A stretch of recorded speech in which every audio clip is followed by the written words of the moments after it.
پاکستان میں پہلی مرتبہ یہ کتاب شیخ القرآن مولانا محمد طاہر صاحب پنجپیری رحمت اللہ علیہ کے پاس تھی. ترتوشی کی کتاب الاکلیل.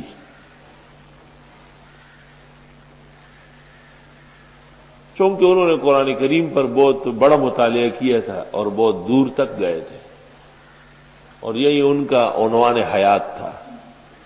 اور حقیقت ہے کہ وقت کے علماء میں سے کوئی بھی اس باب میں ان تک نہیں پہنچ سکا ہے.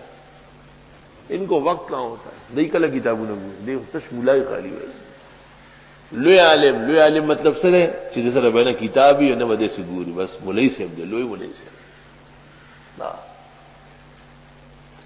مولانا نے تو میرا اندازہ یہ ہے کہ کم از کم 1,500-2,000 تفاسیر پیدا کی. جی ہاں،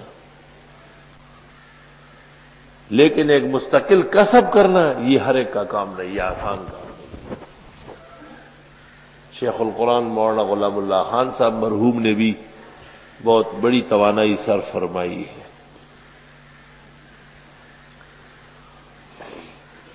ان کے درس سے تو زیادہ اندازہ نہیں ہوتا تھا، لیکن جواہر القرآن جو لکھی ہے اس میں محنت پوری کی ہے. جزاهم اللہ عنا وعن هذا الدین احسن الجزاء.